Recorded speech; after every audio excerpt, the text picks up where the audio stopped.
Welcome to Pioneers, the show where we explore the intersection between humanity and AI. I'm your host, Ankar Patel. Over the last 10 years, I've built 3 AI startups, written 2 books about the subject, and I run a weekly AI newsletter. I also regularly teach and speak about the topic at conferences. This technology has grown faster than I think any of us could have imagined, and it's making us ask really important questions, such as how ethical is AI? What will this technology look like in a few years, let alone a few months? And most importantly, does it have the power to truly change the world? And what does it mean for you? On this show, I'll be interviewing the founders, operators, and pioneers that are introducing AI into their companies and industries. We'll be asking them the really heavy-hitting questions that make them dig deep into the core of what we do. And without further ado, let's dive into today's episode. Today, I want to welcome Wayne Butterfield to the podcast. He's a partner at ISG. Welcome to the show, Wayne. Ankar, thank you. Thank you very much for having me. Great to be on. I really look forward to today's discussion. Would love to hear your journey because you have had an incredible run over the last few decades. You've done automation for a very long time, which I know is a very hot topic nowadays. Could you just walk us through your background and how you got to your current role at ISG? Mm-hmm. And it's an interesting route. Okay, so I left school when I was 16 and went straight to work, and had various jobs. I worked in the legal industry, I worked in the insurance industry, and I ended up when I was about 18 working in the telco industry, and in customer service. And I realized that this was an area that I had I liked experience. I learned process, and I started working with technology.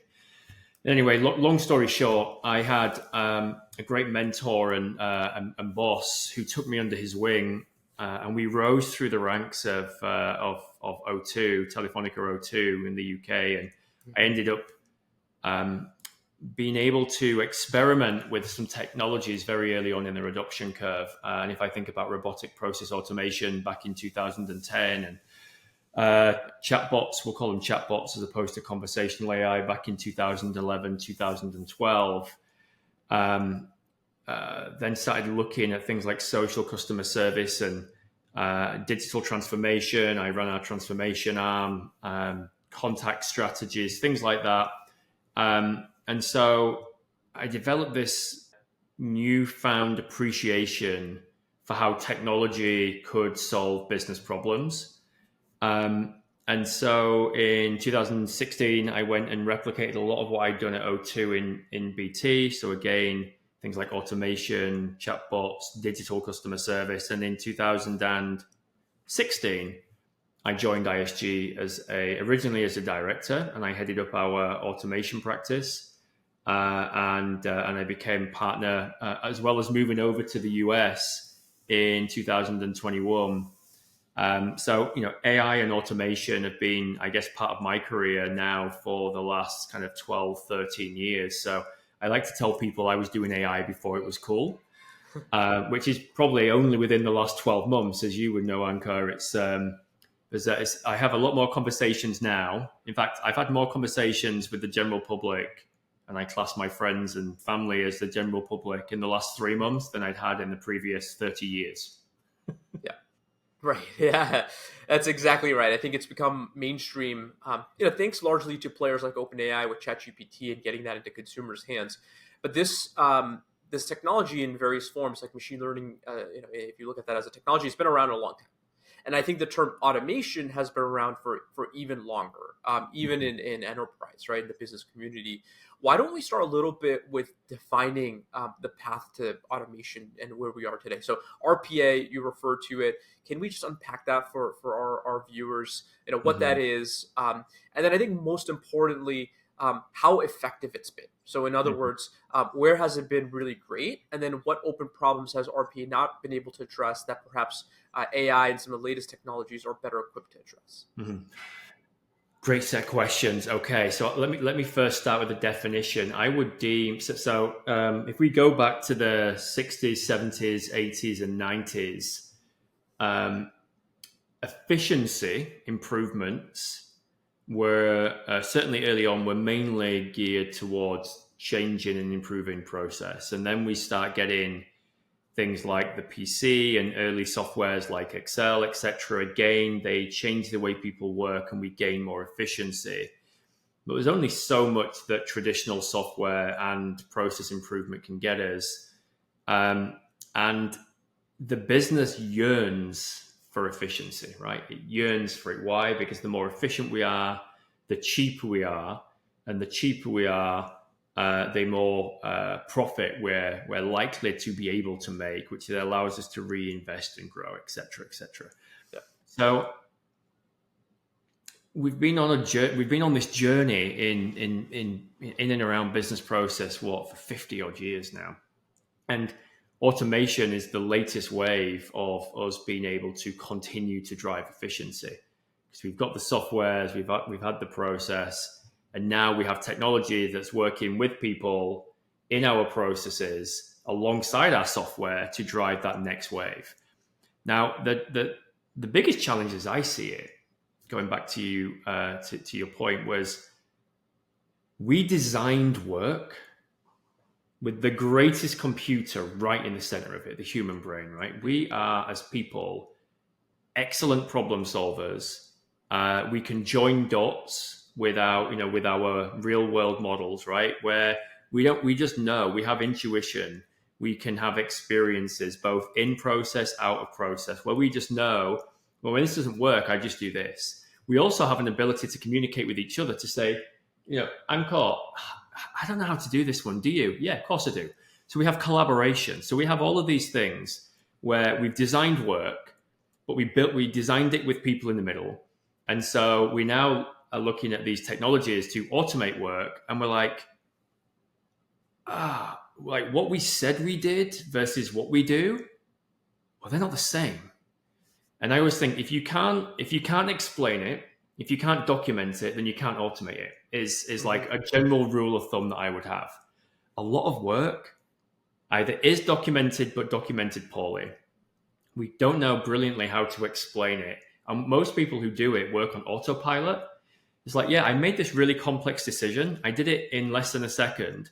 I don't really know why I made it, but I just know it's the right thing to do. Great experience. Like, we haven't found a great way of documenting experience, right? So all of these things are reasons why tools like RPA have found some use, but have not transformed the way that we work. Like, we're still very much in the center. As people, we're still very much in the center of work.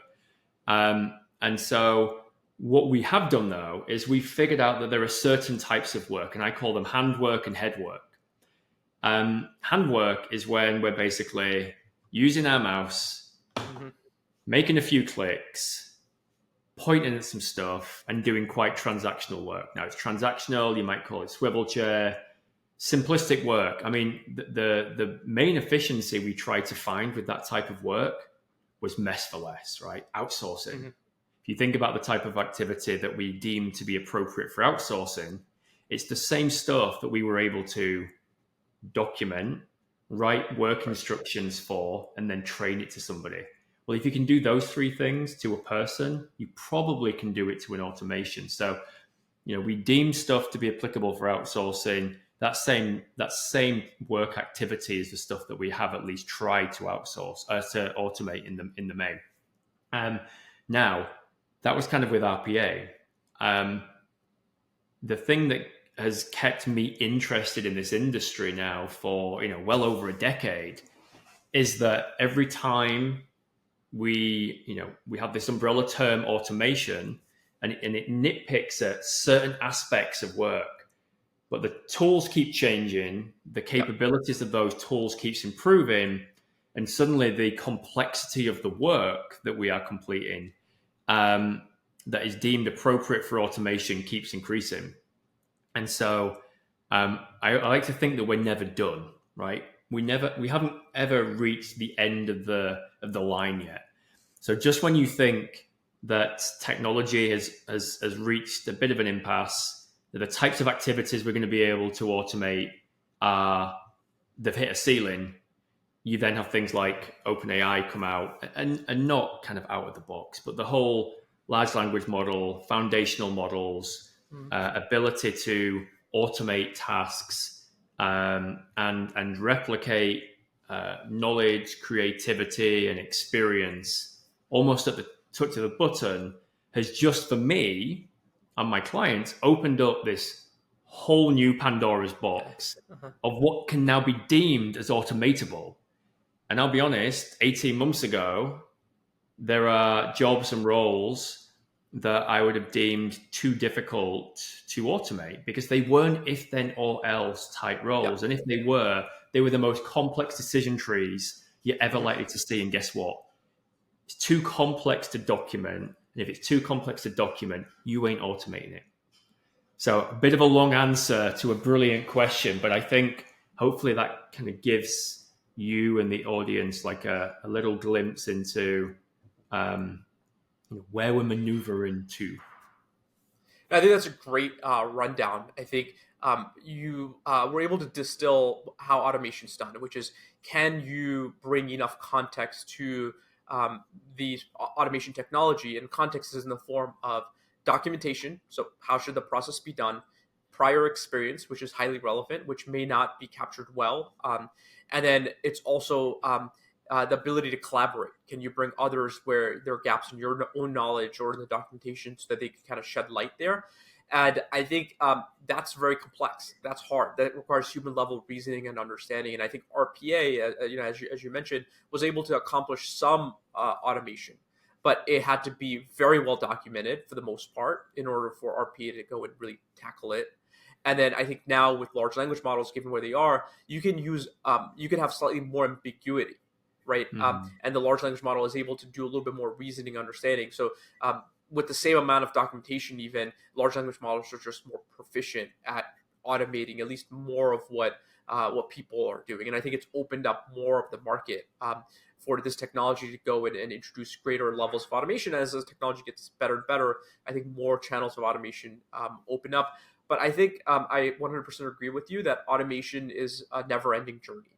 In fact, one of the things that I struggle with clients is, what do you actually choose to automate versus what do you actually just leave to people because you don't have the volume or you don't have the right documentation or it's just too complex and AI is not able to tackle it. I'm curious, so maybe let's talk a little bit about ISG and the clientele that you serve.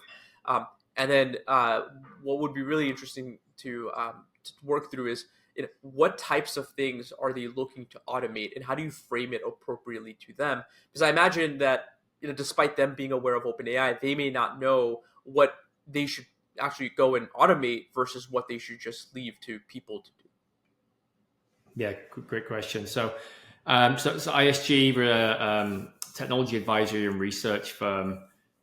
We serve 75 of the top of the Fortune 100. Have about 900 current clients globally. Many of the brands that you would think could or should be clients will be clients. We're a global organization. I'm based in Dallas, Texas now, despite the accent.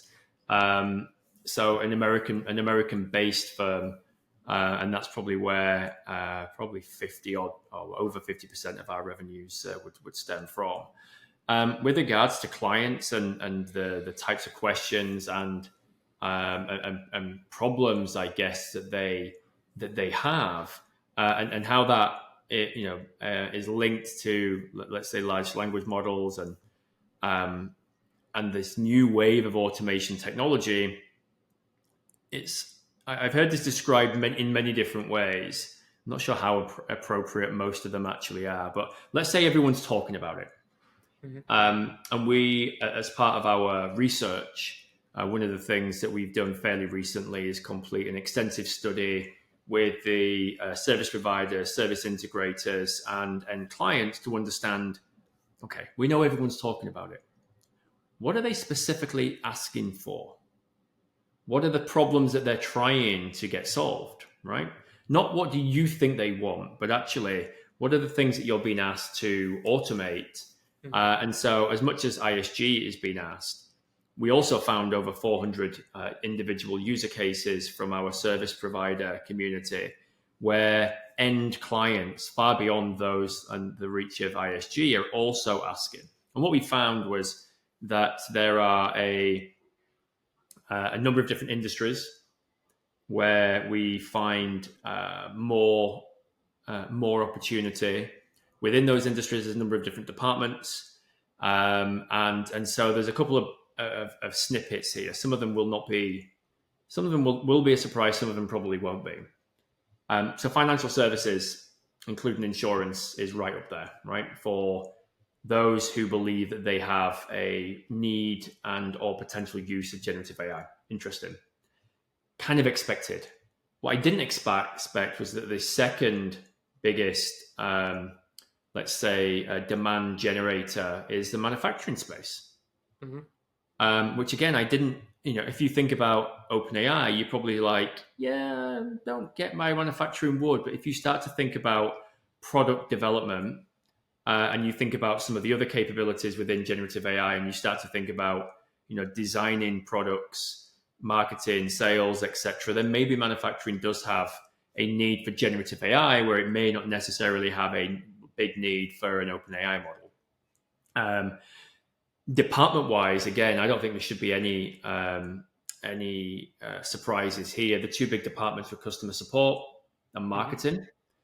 And what I expected to see but didn't would be that there would be a significant demand for IT, certainly in and around code generation, code quality, code refactoring, etc. There was very little there, which I was surprised at. Okay, so that's kind of the research, right? Now, interestingly, out of the 400 plus user cases, there was less than 10 that were in production generating some form of ROI. So if that gives the listeners any comfort, everyone's talking about it, everyone's asking for stuff to happen, everyone's investigating it, but very few are actually getting any real value out of it right now. That study was completed about 3.5 months ago. So it is, as research goes, incredibly recent. Now, as far as research in generative AI goes, 3.5 months may as well be 3.5 years for most other technologies. But, without having to complete this study once every month, I think we're always going to be slightly lagging behind where we are right now. But, that 3.5 months ago was still in H2 of this year. It was still a good kind of 18-ish months, since most people have been in and around generative AI. And so I feel like it's still a decent yardstick. It might not necessarily be, I would like to think that there are more user cases live now than what there were. Now, as for clients, I think there's a big distinction and a clouding of understanding between AI, which, you will know yourself, multiple CEO, founder, expert in this, and being around the houses. AI hasn't just been around for the last 18 months. So we have AI, and then we have generative AI. And I see what people are asking for to be like a mishmash of, prediction models using past data. Like we've been doing that for nearly 20 years, guys. Like that's not something you need generative AI for. Yeah. And so there's this, what people are asking for versus what we might call traditional AI and generative AI. I think there's this big gray area where people just don't get the difference between them both from the uninitiated. So that's number one. What I'm telling people though, and this is what I'm on the lookout for now. You mentioned around documentation. Well, I'm absolutely blown away by foundation large language models and RAG, retrieval augmented generation, putting those two things together in complex environments where there is a significant body of generally written documentation that can be utilized in incredibly quick timeframes to create specific expertise on given subjects. And I am absolutely blown away by how much of an expert an autonomous agent, if that's the term I like to use, can be on a given subject when we have a good body of information in the background. No longer do we have OpenAI's mansplaining of every topic, but suddenly we have college graduate-esque ability to answer random questions where most people themselves have zero idea of what the answer is in a not only coherent fashion, but a highly accurate and professional manner that has people questioning how on earth is this even possible? And the best thing about it is we're doing it in days, not weeks or months. And that's both got me excited as somebody who's been in and around this space for well over a decade, right? I'm like, I feel like a kid in a kid shop, in a sweet shop. Why? To your very first point, like RPA, it has a ceiling. This ceiling's down here. Other forms of technology, are building incrementally on this. But the reality is where we need to be getting to automate large proportions of work is up here. And suddenly we took an elevator up. We didn't just, take a step. We took an elevator up. And it's the type of work that I would have deemed too difficult to automate yet, maybe 12 months ago. We're able to do this type of stuff in days now. Right. Yeah. And the worst thing is, it's the worst it's ever going to be. Mm-hmm. Right. And innovation is as slow as it's ever going to be. Right. Innovation will never be as slow as it is today. And it's already a rocket ship. So, this is why even, someone who's been in and around this space for over a decade and incrementally building all of this experience and all of these user cases and working with all of these clients, I'm like, we're not done, guys. We are still just scratching the surface. And the autonomous enterprise of the future is probably something that is more in our grasp now than it ever has been, even in the past 5 and 10 years. So again, another long answer, but this is kind of how I think about the world of work, where we're going with technology. And again, as you can hear in my voice and see in my face, something I'm incredibly enthusiastic, but also realistic about, right? Yeah. Mm-hmm. Yeah. I think, Wayne, one of the things that I notice is a lot of newcomers to the space, maybe people that are, frankly, just younger, or they've just discovered Gen AI in the last 12 months or so. They tend to be very starry-eyed, super optimistic. I think everything is possible under the sun. And I think that hearing the enthusiasm in your voice, given how much experience you have, is frankly, it feels good that that even though that some people might be too optimistic, there is really clear intent.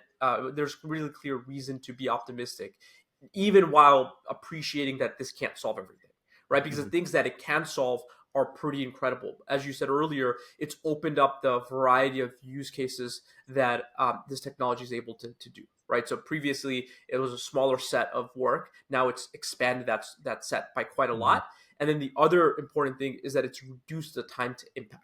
So instead of taking very lengthy cycles, needing a lot of data, right? When you talk about classical ML, generative AI is you need basically an order of magnitude, several orders of magnitude less data to get to really good levels of performance. So you get an ROI a lot faster. I think one thing that you mentioned that's very, very interesting is that the more common use cases that we see for Gen AI are around marketing and customer support. And that makes sense. I think helping programmers write code, that also makes sense. All of them are generating code or text to help people in their roles. What about use of generative AI in something that is maybe has a little bit more impact in the everyday lives of individuals? So I'll give you a couple of examples, and this is also drawing from experience at Multimodal. Underwriting processes, KYC and KYB processes, claims processing for insurance or healthcare, where generative AI is now doing a portion of a loan officer's job or a claims adjuster's role. And in some cases, it may actually make a decision all on its own with enough context. And that's actually impacting people's lives, right? In a really tangible manner. It's, whether they got their mortgage application approved or not, whether they got a healthcare claim approved or not. Those are real impactful decisions. What do you think about the responsibility of companies in making sure that generative AI is used responsibly without bias as much as possible in making those decisions? And then what role does government, regulators, what role do they play in making sure that there are adequate controls in place? Mhm.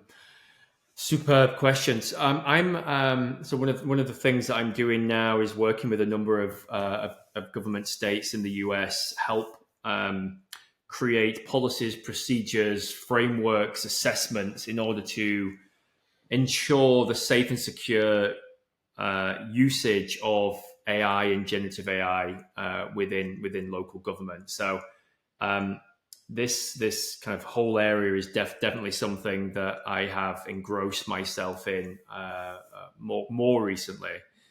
Clearly, it wasn't something I was doing when I was still living in the UK. With regards to the US local governments. But your initial question was around user cases. Let me tell you what I recommend to my clients right now. Let's not let an AI make a decision for us. Mm-hmm.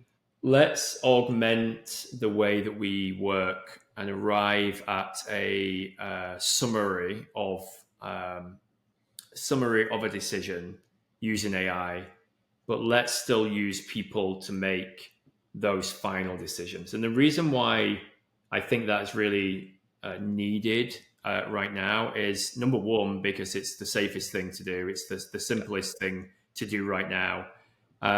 It also means that you have less of an issue with regulators, both industry regulators, with state, federal, state, whatever.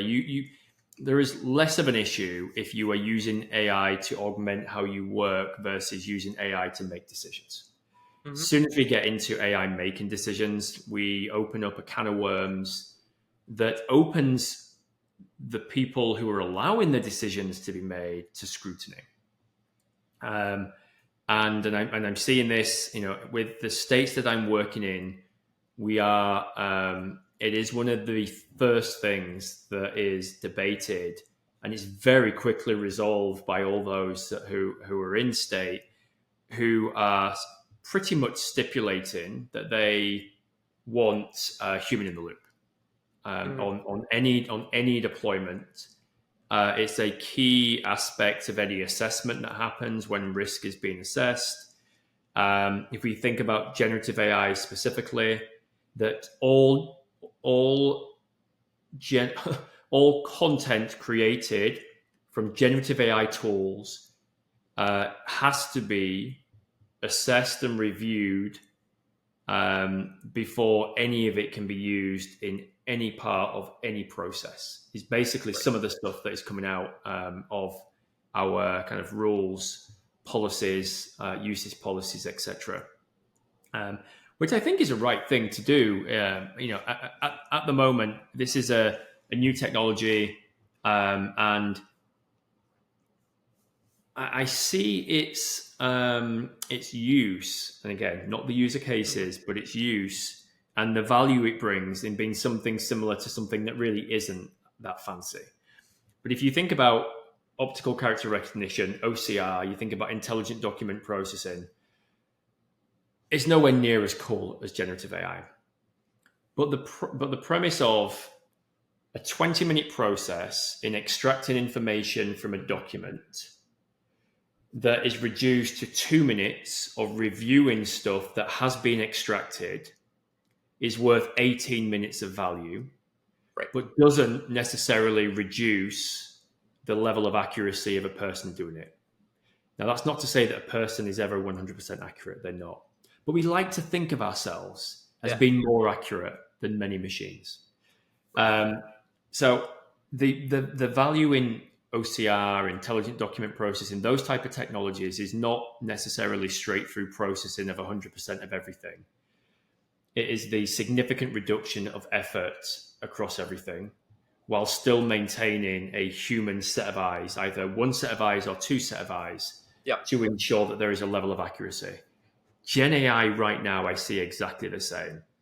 Let's take the heavy lifting out of any process we want to complete, but let's still put our eyes on any form of output and ensure that I, as the person reviewing it, I'm happy with what it's saying, So much so that if it's wrong, if it's indifferent, if it's biased, if it's anything, then it's on me, not the model. Right. Because Yeah. I'm the person that reviewed it. And I put and me using Gen AI and then submitting something using Gen AI is and should be on me, because I'm the person who's used the technology, not necessarily on the model. And these are the types of conversations and discussions that are not necessarily quick, and they're not necessarily easy to write down in policy and procedure. But they are. There's a lot of examples of where lots of clever people over a number of different years in a number of different places have all crafted things that are broadly along these lines. And so, there is a solid foundation for anybody who, has an ambition to write these type of things. And it's just all about research and making sure that you are able to understand what it is you want to do. What do you want to stand for? What are your principles? How risk averse do you want to be? And clearly, if you're in state government, the last thing you want to be is risky. Many of them want to be followers, not leaders. And again, you don't necessarily have to be. And most state governments have never been leaders in most things. If you think about technology and adoption and all of those things, so there's a lot of safety first things. And the key thing that I'm getting out of all of my conversations is we are not ready to have any form of AI make a decision for us. Recommendations, okay. Decisions, nada.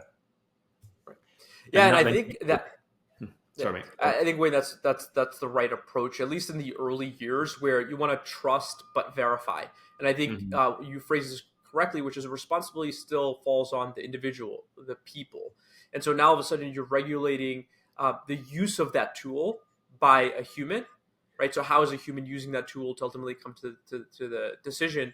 But the responsibility is on the person still, right? If they misuse the tool, if they basically don't provide that human review of what the tool has helped generate, then the responsibility of that failure is on that person. And the way I describe it, and maybe American football is now well known to you because you've been in Texas long enough, is basically AI can get you down to the 5-yard line or the 1-yard line. But ultimately, the person that rubber stamps the decision, let's say if it's an underwriting decision, is still the loan officer, right? Yeah. And it may be that for some, AI is only able to get it to the 50-yard line. For others, it might be able to get to the 1-yard line. So there's different degrees of automation as well, depending on the complexity of the work. So there is still a great opportunity for people in the roles that they're in today to add tremendous value.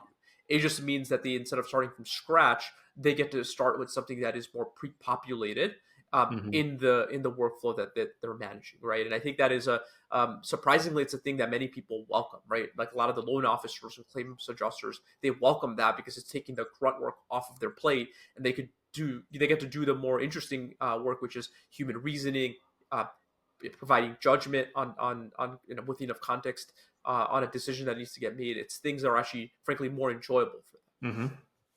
Agreed. And I think we've always spoke about this. Automation should be removing the stuff that is the least enjoyable part of your business. A part of your role. I mean, I do laugh sometimes because I guess it depends at what point and how you're feeling. I remember and I probably shouldn't be admitting this, but as a 18, 19-year-old in the workplace, believe me, I wanted to do boring grunt work that didn't require much thought on a Saturday morning after I'd been to the pub the night before. But aside from that, most of the time, people are wanting to do the things that are that interest them, right? You don't go to college for 4 or 5 years to copy and paste, right? To look at disparate systems, to work with archaic technologies, right? There's a specific thing that you do. And if we can use technology to do everything aside from that, then, there's definitely good things that can happen. So yeah, the whole world of Copilot, autonomous agents, assistants, all of this, I think, in a few years, and the good news is you mentioned over the next few years, right? Mm-hmm. We don't have to worry about whether or not we're using Gen AI in the next quarter, right? It's going to be around, okay? Yeah. Not going anywhere. I mentioned before that there's a lot of people talking about it, but there's not a great deal of value being created. You know, we're gonna be figuring this stuff out, i.e., how it can be used, where it can be used, and how best to create the most value for at least the next 5 years. In fact, Sure. I started RPA in 2000, and it was late 2010. We're nearly in 2024. There are organizations who are scratching the surface, even on that basic technology. So Gen AI is going to be here for the next 10, 15 years, and there'll be still some organizations in a decade that are only just starting to get used to it. So we're right at the very, to use your analogy, we've literally just had a punt. Okay, we're now back on our own 10-yard line. There's a lot of runway before some organizations will be scoring touchdowns. Yeah, no, absolutely. That's absolutely right. And I think what would be really interesting is to do a couple of rapid fire questions, because I think this is such a meaningful conversation, and I think it's particularly meaningful for our audience, where there are a lot of founders and operators of businesses, and they're looking to figure out how to use AI, right? And they're going through the same process you're discussing, which is technology is new. How do you get value? Where do you start? To start out with, what are some common mistakes that businesses make adopting, it could have been RPA in the past, maybe it's Gen AI today, where they make mistakes and they don't see any ROI or very little ROI. Maybe if you could speak to some of those mistakes. Okay, so again, this is not an English term, which is sorry, it's an English term. It's not an American term. I found this out because I've mentioned it on a few calls. Horses for courses. Okay, what it basically means is that certain horses work well in certain running conditions. Technology is exactly the same, right? Every organization is different. Doesn't necessarily mean that they're unique. They have different types of work. Those different types of work use different characteristics. Different technologies lend themselves to doing work with those different characteristics, right? So in short, where I've seen organizations fail is they just think because this organization has done something that they should be able to do it. This organization has done something, so they should be able to do it. Look, different organizations, even in the same industry, have different systems. They have different levels of maturity on their processes and their understanding of processes. And all of these things combine as to whether or not some of these technologies are able to create value. I worked in telco. We had, unbeknown to me, set ourselves up for absolute success with things like RPA. Why? Because we had basically outsourced so many transactional activities that all started with a structured form. We basically had people filling in these forms that people completed, structured input, known process. It was just absolute gold dust for automation. I thought that was how the world worked. This was my first big enterprise that I worked in. I worked there for over 12 years. That's how I thought everybody was. Yeah. I then started going to other organizations. It's like, yeah, we know, I'll give so-and-so a call and they'll do it manually, or I'll do it manually.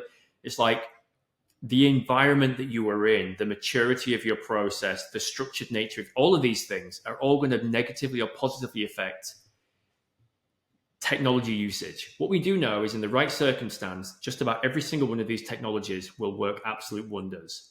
Mm-hmm. You need to be mindful. Not your circumstance might not necessarily be the one where it works great. And that goes for anything, any form of technology. So your own internal environment has a positive or negative effect on the usefulness of everything. Yeah. So that's kind of the thing. Just because it worked elsewhere doesn't necessarily mean it's going to work everywhere. And often it's not the technology's fault. It's your own internal environment, which has caused either a great ROI or a poor ROI. But Wayne, that sounds super scary, because I imagine for a lot of businesses, they're trying to say, wow, what do I do? Right? There's no common playbook. You can't just steal some other person's playbook or another company's playbook to get that ROI that they need. So as they think about how to use AI, do they buy? Do they build? Do they get help? Like, how do they actually go across this journey? Because like they may be starting with a non-technical background, non-AI background, and they're having to figure this out on their own. Yeah. So I think you get help, and then your help tells you whether you need to buy or to build. Personally, I talk a good game now. My background is operations, right? I start with a process mindset and operational background, and I just like to solve problems. And it just so happens that I solve operational problems using technology. So over the years, I've built up a repertoire of technology types against a problem set. So it's very doable to know how and where AI can add value to your organization without being an AI specialist yourself. But I think you do need help. You do need, most organizations either have a very mature, maybe it's a data science and analytics capability. But just because you're really great with your data doesn't necessarily mean that you're automatically going to be really great in automation. And the way I look at AI is two things. I think about AI from an automation perspective. How can we make work better, faster, cheaper using automation technologies that are infused with AI? And then you have the kind of other side of AI, which is more like data science. How can we make better decisions? How can we predict things in the future? How can we maybe operate in a different manner and inform the business about how they could drive revenue, increase margin, cut costs, etc.? But you're using data there, whereas over here you are, in theory, working with process. And so I do see, the world of AI in these two separate buckets, and you can be brilliant at one, or neither. And so, I think getting help and understanding what your own limitations are is probably a really good place. And I would suggest if you don't have the internal capabilities, then why would you not buy? Yeah, and I see this all the time. Oh, we prefer to build it. Okay, how successful have you been at building things? Okay, not everybody can be an Amazon, right? They decide that they're going to build many things internally, and then they'll productize it and sell it. Great. Not everyone's an Amazon. In fact, I would suggest that 99% of us are not an Amazon. But you have clever people like yourself who build products in a way that make it easy to consume in areas of significant interest for people. Like, why would you try and replicate that yourself, especially if you have no good history of being able to do that across multiple other things? So get help, probably buy. And if you get to a point where you think you're experts, maybe then you build. But why would you build up front and likely fall into the same chasms of problems that you will have done multiple times throughout the years and other organizations, right? You've already made mistakes. You've already got war wounds. Yep. Like, learn from those. Don't repeat them, and buy would be my, especially in current technologies, right? Because most organizations will not know what they don't know. So leverage people like you and multimodal and others to create what it is now, get value sooner, and I would say de-risk, and also reduce the actual internal knowledge and expertise that you need to be successful. Right. Yeah. Yeah, I think it comes down to knowing which lane to swim in, right? If you're ex-business and you've been very good, that's your core competency, you cannot take AI lightly. It's not something that's easy. And I realize that for many people, it may look easy when they first come to it because they see ChatGPT, they see OpenAI has a ChatGPT API, and they think, well, if all you need is software engineers, I could take that API and make magic happen. And then what happens typically is that they realize there's a lot more to it, right? And so it takes long cycles. They don't see the value that they need. There is a learning curve. And it is, of course, very valuable for that internal team to develop that knowledge. But sometimes what happens is that by buying, which is, again, is the right decision for some companies and maybe build for the others, but ones that buy end up learning a lot about the space, right? So it helps de-risk the opportunity. They get ROI faster. It's frankly cheaper in most cases because you're paying for just getting that task done. versus having to go and build an army of talent that can do the different things in the ML space, which is very complex beyond just developing the model in order to get that ROI. And then if ultimately you realize that there are so many things that you need to do and you want to make that a core competency of your business, then you could go and also build alongside the people that are helping kind of serve you from that initial buy decision, right? So you could go and transition even to build. But I think it's very, very daunting to build from day one, unless that's really part of the DNA of the company, right? And I think that's exactly the type of thing that we come across. I'm sure you come across many, many times. This is incredible, Wayne. I really appreciate your time being on this podcast. I'm super excited to chat with you in a year or so from now and see, what's changed in the Gen AI space, what you hear clients talking about, what problems that they're facing at that juncture. And I imagine the technology is going to be more mature. People will have more ROI at that juncture, but there'll be net new problems to face. Where can people find more about you personally or about ISG? I love being on social, so LinkedIn's probably the place to catch up with me. I'm always sharing news, views, asking questions. That's probably the number one place. Likewise, the ISG website would probably be the place to go. But if anyone's got any queries, questions, feel free to reach out to me personally, and I'm always willing to. Again, another English phrase I know you guys won't know: chew the fat. And do you know what that means? Because I did this on a podcast the other day. Basically, in the olden days, you used to get old, like fatty meat, and so it used to take a long time to chew. And so people would have conversations while they were chewing the fat. And basically, it's informal, fun, friendly, about topics of interest. So chew the fat is something that I love to do. And if anyone's interested in chewing the fat with me on Gen AI, automation, AI, whatever, then yeah, LinkedIn is probably the best place. So it's I think my profile would be Wayne Butterfield, and you can't miss me. I actually have a generative AI created headshot now. Yeah, if that's another pointer of why it would be me and not somebody else. Yeah. Well, Wayne, it's been a pleasure having you on the podcast. I'm hoping that the listeners of this podcast, especially the ones that are thinking about how to even figure out how to build or buy in this space, and they need a hand kind of making that decision and kind of go through that journey, that they will turn to you and ISG. But thank you for being on the show. Really look forward to picking up this conversation with you in a year or so from now. And until then, I wish you the best. Thank you for having me. Been absolutely great chewing the fat with your anchor, and I look forward to speaking some more. Sounds great. I'll see ya. Cheers. Bye. Thank you.